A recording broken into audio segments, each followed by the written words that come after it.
Hello everyone, I am Amir Khan, Faculty of Science from Mahatma Gandhi Shikshan Sansthan, Darbhanga. Today I will discuss the most important question from NCERT Chemistry Class 10. आज मैं class 10 के science से NCERT science से chemistry portion का बहुत ही important question को discuss करने जा रहा हूँ। तो वीडियो को लास्ट तक देखिएगा। चैनल पर नए हैं तो सब्सक्राइब जरूर कीजिएगा और ज्यादा से ज्यादा वीडियो को शेयर कीजिए। चलिए स्टूडेंट तो टॉपिक शुरू करते हैं। एक्चुअली क्लास 10 चैप्टर नंबर 2 जिसका नाम है एसिड बेस एंड सॉल्ट। तो आज हम लोग ना बात करेंगे chapter acid base and salt के एनसीईआरटी क्वेश्चन के बारे में, खास तौर के इंटेक्स क्वेश्चन, और फिर बाद में हम लोग डिस्कस करेंगे एक्सरसाइज के क्वेश्चन पे। तो बारी बारी से हम लोग क्वेश्चन को देखेंगे 1 बाय 1 करके। तो class 10 chapter acid base and salt page number 18। अगर आप पेज नंबर 18 देखोगे तो पेज नंबर 18 में आपको इंटेक्स क्वेश्चन है, बस एक ही क्वेश्चन है। क्वेश्चन क्या है आपको स्क्रीन पे आ रहा होगा स्टूडेंट। क्वेश्चन है you have been provided with 3 test tube. मैं आपको क्वेश्चन स्क्रीन पे दिख रहा होगा, मैं कम टाइम में आपको क्वेश्चन को हिंदी में समझा देता हूँ स्टूडेंट। क्वेश्चन है कि आपको 3 टेस्ट ट्यूब प्रोवाइड किया गया है, 3 टेस्ट ट्यूब। आपको क्वेश्चन है कि आपको 3 टेस्ट ट्यूब प्रोवाइड किया गया। मान लीजिए ये टेस्ट ट्यूब ए हो गया, सपोज दैट ये टेस्ट ट्यूब बी हो गया, और ये तीसरा वाला टेस्ट ट्यूब हो गया टेस्ट ट्यूब सी। तो हमें 3 टेस्ट ट्यूब प्रोवाइड किया गया, test tube A, test tube B, test tube C. Okay, और तीनों टेस्ट ट्यूब में एक में एसिड है, एक टेस्ट ट्यूब में एसिड है, एक टेस्ट ट्यूब में डिस्टिल्ड वाटर है और एक टेस्ट ट्यूब में कोई बेस है। तो मुझे नहीं पता कि कौन से टेस्ट ट्यूब में डिस्टिल्ड वाटर है, कौन से टेस्ट ट्यूब में एसिड है और कौन से टेस्ट ट्यूब में बेस है। तो देखिए 3 टेस्ट ट्यूब मुझे दिया गया है, किसी एक टेस्ट ट्यूब में डिस्टिल्ड वाटर है, किसी दूसरे टेस्ट ट्यूब में एसिड है और किसी तीसरे टेस्ट ट्यूब में कोई बेस है। लेकिन मुझे नहीं पता इन तीनों में से किसमें कौन सा है। इतना तय है कि किसी एक में एसिड है, किसी एक में बेस, किसी तीसरे में डिस्टिल्ड वाटर। और मुझे लिटमस पेपर प्रोवाइड किया गया है ओनली रेड। तो मुझे 3 टेस्ट ट्यूब दिया गया है ए, बी और सी, और तीनों में से एक में वाटर है डिस्टिल्ड वाटर, एक में एसिड है और एक में बेस है, और मुझे लिटमस पेपर दिया गया है सिर्फ और सिर्फ रेड लिटमस पेपर। तो with the help of only red litmus, how can we justify which of the test tube contain acid, base and water. सिर्फ रेड लिटमस पेपर। तो देखिए बहुत आसान है, आपके पास रेड लिटमस है तो मान के चलिए मेरे पास रेड लिटमस है। अब हम रेड लिटमस को ना तीनों में से किसी एक टेस्ट ट्यूब में डालेंगे। मान के चलिए हम रेड लिटमस को डाल दिए टेस्ट ट्यूब बी में। तो जब हम रेड लिटमस को स्टूडेंट जब मैंने रेड लिटमस को डाला कहाँ, टेस्ट ट्यूब बी में। तो जब मैंने रेड लिटमस को टेस्ट ट्यूब बी में डाला तो देखा क्या कि टेस्ट ट्यूब बी का कोई कलर चेंज नहीं हुआ। तो रेड लिटमस को टेस्ट ट्यूब बी में डाला तो इसका मतलब ये होगा कि ये टेस्ट ट्यूब बी मेरा या तो एसिड होगा या तो वाटर होगा। क्योंकि अगर टेस्ट ट्यूब बी मेरा अगर मान के चलिए टेस्ट ट्यूब बी अगर मेरा बेस होता तो वो रेड लिटमस को ब्लू में कन्वर्ट कर देता। इसका मतलब टेस्ट ट्यूब बी या तो एसिड है या तो वाटर, इसलिए इसमें रेड लिटमस रेडी रह गया। फिर मैंने उस रेड लिटमस को टेस्ट ट्यूब सी में डाला। तो जैसे मैंने रेड लिटमस को टेस्ट ट्यूब सी में डाला तो देखा क्या कि टेस्ट ट्यूब सी में डालने पर भी कोई चेंजेस नहीं हुआ रेड लिटमस का। ये भी हो सकता है कि टेस्ट ट्यूब सी एसिड होगा या वाटर होगा। बेस अगर होता तो टेस्ट ट्यूब सी में रेड लिटमस ब्लू हो जाता। जब मैंने रेड लिटमस को टेस्ट ट्यूब ए में डाला तो देखा क्या कि अरे ये जो मेरा रेड लिटमस है, ये red litmus test tube A में जाने के बाद ब्लू हो गया। रेड लिटमस क्या हो गया, ब्लू हो गया। ठीक है, तो red litmus test tube A में जाने के बाद ब्लू हो गया। तो रेड लिटमस ब्लू क्यों हुआ होगा, जरूर टेस्ट ट्यूब ए में मेरा क्या होगा, बेस होगा। तो मुझे पता चल गया कि टेस्ट ट्यूब ए में क्या है, बेस है। चलिए एक टेस्ट ट्यूब के बारे में पता चल गया, बेस है। लेकिन याद रखिए अब तो मेरा लिटमस क्या हो गया, अब तो मेरा लिटमस ब्लू हो गया है। अब लिटमस का कलर मेरा ब्लू हो गया है। अब उस ब्लू लिटमस को हम टेस्ट ट्यूब बी में डालेंगे, टेस्ट ट्यूब सी में डालेंगे, और जिस टेस्ट ट्यूब में दोबारा से वो ब्लू लिटमस रेड हो जाए समझ जाइए वो एसिड है। तो मान के चलिए अब हम टेस्ट ट्यूब सी में डाले उस ब्लू लिटमस को, तो देखिए क्या कि उस ब्लू लिटमस का कलर ब्लू ही रह गया, कोई कलर चेंज नहीं हुआ। इसका सीधा मतलब है कि टेस्ट ट्यूब सी मेरा डिस्टिल्ड वाटर है, क्योंकि डिस्टिल्ड वाटर में आप ब्लू लिटमस डालोगे तो वो ब्लू ही रह जाएगा। अब आपने क्या किया, उस ब्लू लिटमस को फिर आपने किस में डाला, आपने उस ब्लू लिटमस को टेस्ट ट्यूब बी में डाला तो देखा क्या कि वो ब्लू लिटमस दोबारा से क्या हो गया, वो ब्लू लिटमस मेरा दोबारा से रेड हो गया। ऐसा इसीलिए पॉसिबल होगा कि ब्लू टेस्ट ट्यूब बी में एसिड होगा। आ गया मेरा बात समझ में। तो अगर हमको कोई एक लिटमस दिया हो रेड लिटमस, तो हम तीनों में से किसी एक टेस्ट ट्यूब में डालेंगे।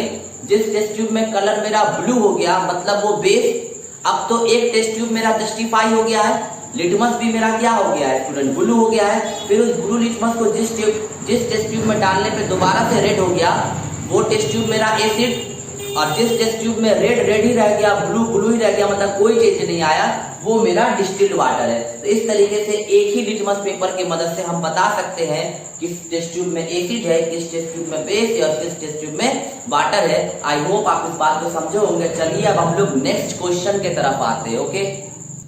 ओके स्टूडेंट, तो अब इंटेक्स के क्वेश्चन पे आते हैं। Page number 22 chapter acid base and salt. तो पेज नंबर 22 इंडेक्स क्वेश्चन क्या है, why do we not keep curd substance in copper and brass vessels. आपको स्क्रीन पे क्वेश्चन आ रहा होगा, क्वेश्चन मैं आपको हिंदी में समझा रहा हूं।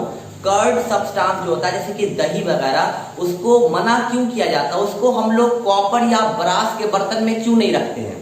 तो इस बात को जानने के लिए हम लोग जानते हैं कि अगर हम लोग कॉपर और ब्रास के बर्तन में डाल देंगे तो क्या होगा, बहुत खतरनाक चीज हो जाएगी। सुनिए, जहां तक बात है कर्ड का, तो कर्ड जो मिल्क से बना है कर्ड, उसमें लैक्टिक एसिड प्रेजेंट है, और एज वी नो दैट कि एसिड रिएक्ट करता है मेटल के साथ, करता है ना, एसिड रिएक्ट करता है मेटल के साथ। तो जरा ब्रास के बारे में सुन लीजिए। ब्रास एल्लोय होता है जो कॉपर और जिंक से बनता है, ठीक है। तो ब्रास एक एल्लोय है जो कॉपर और जिंक से बनता है।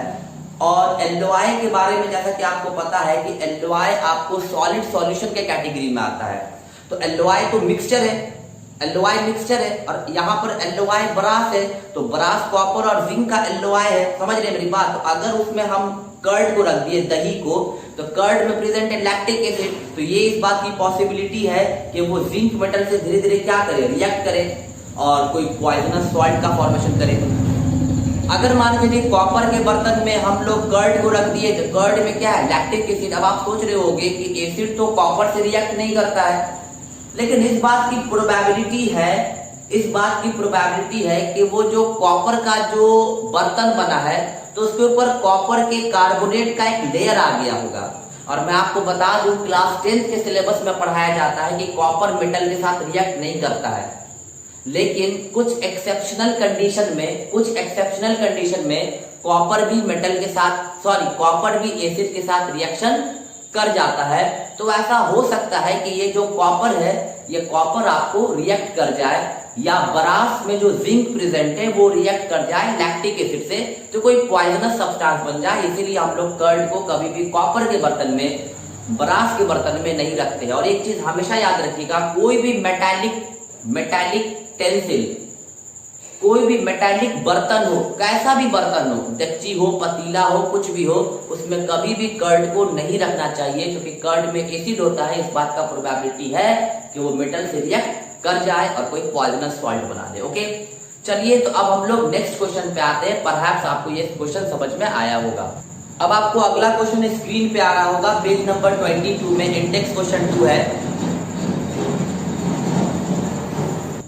एक्चुअली स्टूडेंट क्वेश्चन ये है, which gas is liberated when acid react with metal. तो आपको एक एग्जांपल से बताना है और फिर आपको बताना है कि वो जो गैस रिलीज होता है आप उसको कैसे जस्टिफाई करोगे। तो देखो, एक चीज याद रखना है स्टूडेंट, क्वेश्चन आपको दिख रहा होगा, मैं उसको हिंदी में समझा रहा हूँ। क्वेश्चन है आपको कि जब कोई एसिड मेटल से रिएक्ट करता है तो कौन सा गैस रिलीज होता है, और उस गैस को हम कैसे पहचानेंगे।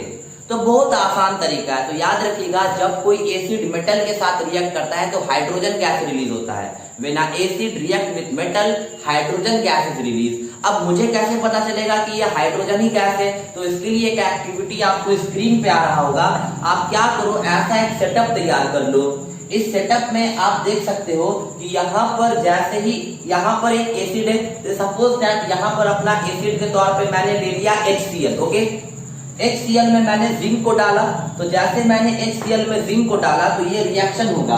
तो देखिए, जिंक जब HCl से रिएक्ट करेगा तो डिस्प्लेसमेंट रिएक्शन होगा, और जिंक हाइड्रोजन को डिस्प्लेस कर देगा। प्रोडक्ट बनेगा जिंक क्लोराइड उसके साथ हाइड्रोजन गैस क्या होगा, रिलीज होगा।